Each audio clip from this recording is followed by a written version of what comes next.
पूछना चाहता हूं, बहनों और भाइयों, मैनपुरी जो कभी वीवीआईपी जनपद माना जाता था, लेकिन विकास के कार्य में क्यों पिछड़ गया? मैनपुरी तो हमारे ऋषियों की धरती रही है, मयन ऋषि से जुड़ी हुई धरती रही है, मार्कंडे ऋषि से जुड़ी हुई धरती रही है, यह धरती च्यवन ऋषि के साथ जुड़ी रही, इसका संबंध रहा है। और इस धरती का संबंध देश के स्वाधीनता आंदोलन से जुड़े हुए स्वाधीनता संग्राम सेनानियों से इसका संबंध रहा है। फिर पहचान का मोहताज करने वाले कौन लोग हैं आपके सामने? ये वही लोग हैं जिन लोगों ने आपके सामने जो पहचान का संकट खड़ा किया, आपके सामने पहचान का संकट खड़ा किया, प्रदेश के सामने, उनके सामने अपने अस्तित्व का संकट खड़ा किया इन लोगों ने। सामाजिक ताने बाने को छिन्न भिन्न किया, अराजकता और गुंडागिर्दी इनके डीएनए का हिस्सा है और प्रदेश में इनका मॉडल देखना है तो मॉडल इनका विकास का नहीं है। ये लोग विकास का नहीं, विकास के कार्यों में लूट मचाने वाले लोग हैं।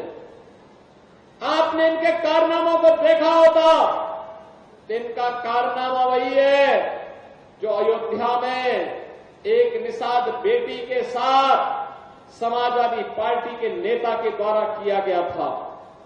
इनके घिनौने कृत्य वही है जो लखनऊ में एक बेटी को कैसे इन लोगों के द्वारा गिराया जाता है, ये इनका चेहरा है।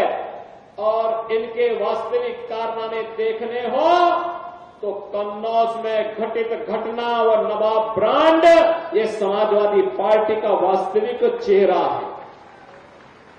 आज मैं आप सबसे यही कहने के लिए आया हूं कि बहनों और भाइयों, पहले सामाजिक ताने बाने को इन्होंने छिन्न भिन्न किया, प्रदेश को दंगों की आग में झोंका, विकास के लिए, गरीब कल्याण के लिए जो धनराशि राज्य की लगनी चाहिए थी उसमें लूट खसोट किया, नौजवानों को मिलने वाली नौकरी में डकैतियां डाली गई। आज आप देख रहे होंगे कि कल हम लोग 1000 नौजवानों को सरकारी नियुक्ति पत्र देने जा रहे हैं।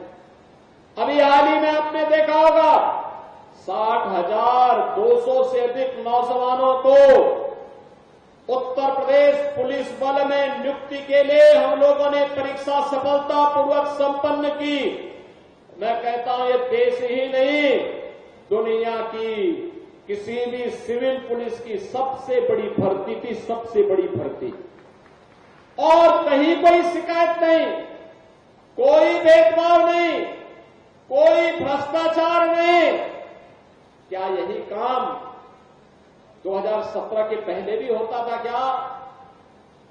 2017 के पहले हर नौकरी बिकती थी, उसकी नीलामी होती थी, वसूली में चाचा और भतीजा समान के भागीदार होते थे, और बाद में जब ज्यादा वसूली होती थी तो चाचा को धकेल दिया जाता था, भतीजा अकेले ही बैग लेके भाग जाता था।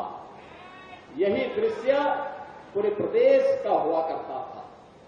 विकास के नाम पर भी यही लूट खसोट मची हुई थी, यही लूट पूरे प्रदेश में बची हुई थी। बहनों और भाइयों, इनको मैनपुरी की चिंता नहीं थी, इनको इटावा की चिंता नहीं थी, इनको स्वयं की चिंता थी।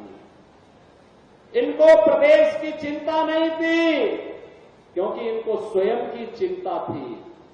और इसीलिए जब उनको लगा कि अब उत्तर प्रदेश सुरक्षित नहीं रहा, तो इन लोगों ने तो अपने लिए दुनिया के अलग अलग देशों में द्वीप खरीद लिए होंगे। लेकिन बहनों और भाइयों, हमें और आपको तो इसी प्रदेश में रहना है, हमें और आपको इसी प्रदेश में रहना है। चाचा की तो नियति ही है हमेशा धक्का खा करके वहीं पड़े रहना।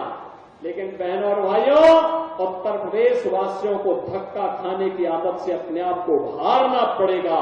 सम्मान के साथ राष्ट्रवादी मिशन का सिपाही बनकर के आगे बढ़ने की हमें आदत डालनी पड़ेगी और इसी के लिए ये 450 करोड़ रुपए की विकास की परियोजनाओं की सौगात लेकर के आज मैं आपके पास इस मंच के साथ आया हूं।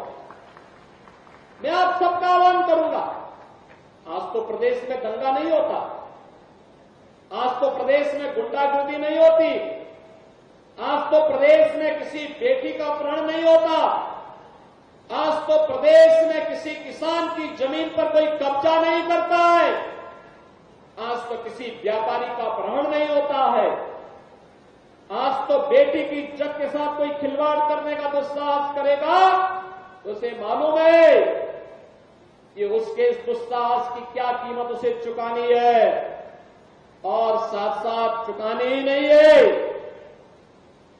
आने वाली 7 पीढ़ियां फिर कभी भी कोई ऐसी हरकत करने की जरूरत नहीं करेगा। इस प्रकार की एक सबक भरी कार्रवाई सरकार के स्तर पर होती है।